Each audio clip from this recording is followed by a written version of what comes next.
સુરતમાં railway godown પર બની રહેલા બ્રિજના ગડરનો એક પિલર તૂટી જતા બે પિલર વચ્ચેનો ભાગ અચાનકથી નમી પડ્યો.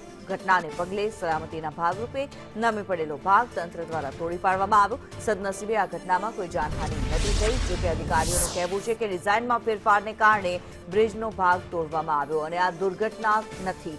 જોકે સમગ્ર મામલે સત્ય શું છે તે તપાસ બાદ સ્પષ્ટ થશે.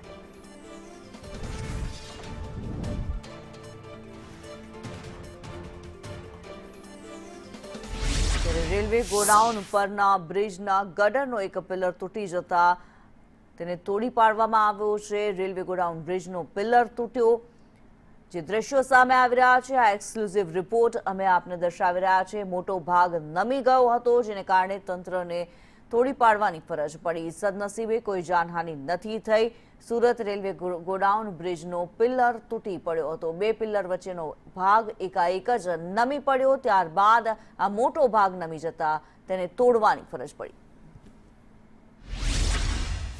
સુરત રેલવે સ્ટેશન પર બનતો નવનિર્મિત એક બ્રિજનો વિડીયો સામે આવ્યો છે, જેમાં બ્રિજનું પિલ્લર છે તે તૂટી ગયું છે. ત્યારે સંદેશ ન્યૂઝ છે તે આ રેલવે સ્ટેશન પર પહોંચી છે. જોઈ શકાય છે કે સિડકો કંપની દ્વારા આ રેલવે બ્રિજ બનાવવામાં આવે છે, જે સીધો રેલવે સ્ટેશનથી સહાર દરવાજાને જોઈન્ટ કરે છે. જોઈ શકાય છે કે એ વિડીયોની અંદર સ્પષ્ટપણે દેખાઈ રહ્યું છે કે બ્રિજનો પિલ્લરનો ભાગ છે તે તૂટી પડ્યો હોય અને એ પ્રમાણેના દ્રશ્ય સામે આવ્યા છે. જ્યારે અધિકારીને આ બાબતે પૂછવામાં આવ્યું ત્યારે અધિકારી એવું રટી રહ્યા છે કે બ્રિજની ડિઝાઇન છે તે ખોટી હતી અને ડિઝાઇન બદલવામાં આવી છે, એટલા માટે આ બ્રિજ છે તે તોડી પાડવામાં આવ્યો છે.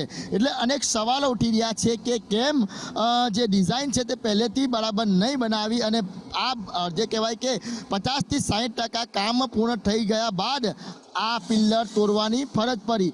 જોઈ શકાય છે કે વિડીયોની અંદર જે બ્રિજ દેખાઈ રહ્યો છે તે જ બ્રિજ પાસે આપણે અત્યારે પહોંચ્યા છે અને તેને જમીન દોસ્ત કરી દેવામાં આવ્યો છે. અનેક સવાલો ઉઠી રહ્યા છે કારણ કે સુરત શહેરમાં અગાઉ પણ બ્રિજની દુર્ઘટના બની ગઈ છે. અનેક બ્રિજો તૂટી ગયા છે બનવા પહેલાં. ત્યારે ફરી એકવાર સુરતનો રેલવે સ્ટેશન બ્રિજ છે તેનો વિડીયો સામે આવ્યો છે અને તેની અંદર અનેક સવાલો ઉઠી રહ્યા છે. આખે આખો બ્રિજના પિલ્લરો છે તે જમીન દોસ્ત થઈ ગયા છે. ડિઝાઇન બદલવાનું રટી રહ્યા છે, પરંતુ ડિઝાઇન કેમ બદલવી પડી, કેમ તોડવો પડ્યો તેને લઈને અનેક સવાલો ઉઠી રહ્યા છે.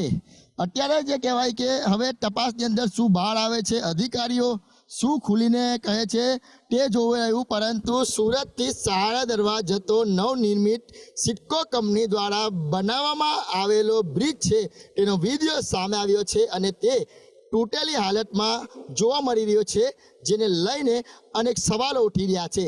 કેમેરા પર્સન અજીત પટેલ સાથે